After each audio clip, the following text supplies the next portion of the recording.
дар шаҳри бохтар ба муносибати ҷашни 35-солагии истиқлолияти давлатӣ дар шаҳр сохтмони 300 иншооти таъйиноташон гуногун ба нақша гирифта шуда, то имрӯз 177 адади он сохта ба истифода дода шудааст.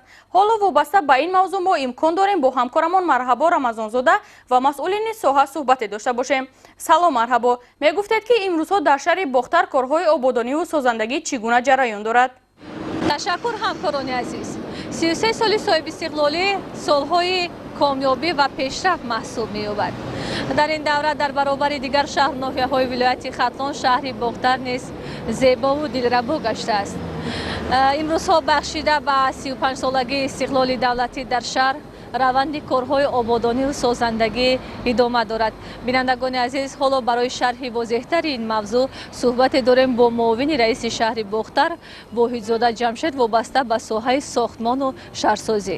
хуб мегуфтед ки имрӯзҳо дар шаҳри бохтар раванди корҳои ободониву созандагӣ дар кадом сатҳ қарор дорад? боиси сарфарозист ки имрӯз дар партави дастуру супоришҳои пешвои миллат муҳтарам Эмомалӣ Раҳмон шаҳри бохтар ба як шаҳри бисёр ободу зебо табдил ёфтааст.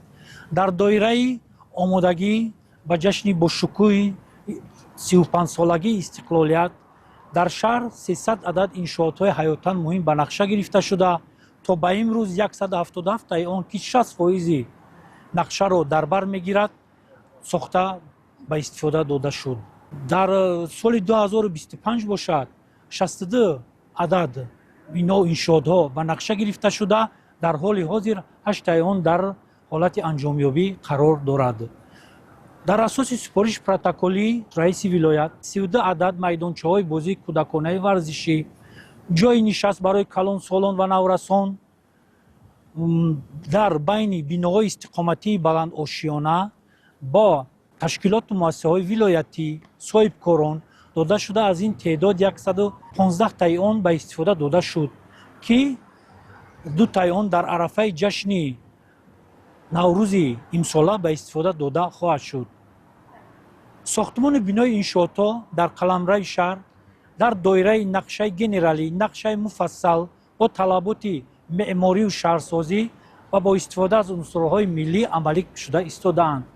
ҳаминро қайд карданиам ки дар кӯчаи хиёбонҳои шаҳр аз тарафи мақомоти иҷроии маҳаллӣ зиёда аз 144 сутунпояҳои равшаннамоии замонавӣ бо 3340 чароғҳои пуриқтидори равшаннамоӣ насб карда шудааст. мегуфтед ки дар шаҳри бохтар иншоотҳое ки мавриди истифода қарор гирифтанд саҳми киҳо назаррас буданд? албатта дар сохтмони бунёди иншоотҳои шаҳри бохтар пеш аз ҳама бо дастгирии ҳукумати ҷумҳурии Тоҷикистон, ҳукумати вилоят ва шаҳри бохтар иншоотҳо сохта ба истифода дорад ва саҳми соҳибкорони маҳаллӣ низ назаррас мебошанд. дар соли гузашта бо иштироки бевоситаи пешвои миллат муҳтарам Эмомалӣ Раҳмон якчанд иншоотҳои саноатӣ сохта ба истифода дода шуд, ки дар он даҳҳо нафар сокинони маҳаллӣ соҳиби ҷойи кори доимӣ гардиданд. чӣ хеле боз ҳамагон медонем саҳми соҳибкорон дар ободию созандагӣ кӯчаҳои шаҳр, маҳаллҳои шаҳр назаррас аст.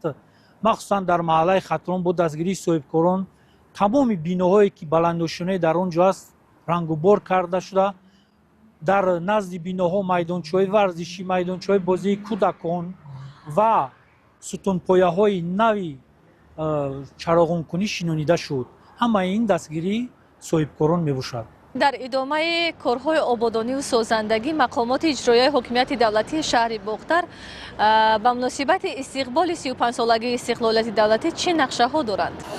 албатта чиҳеле ки қайд кардем, дар соли 2025 62 адад бинои иншоотҳо ба нақша гирифта шуда, 8 он аллакай дар ҳолати омодабош қарор дорад.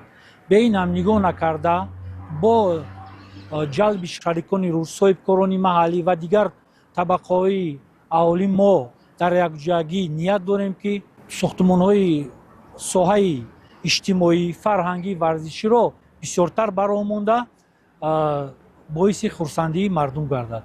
ташаккури зиёд. бинандагони азиз, ҳамсӯҳбати мо буданд муовини раиси шаҳри бохтар Воҳидзода Ҷамшед.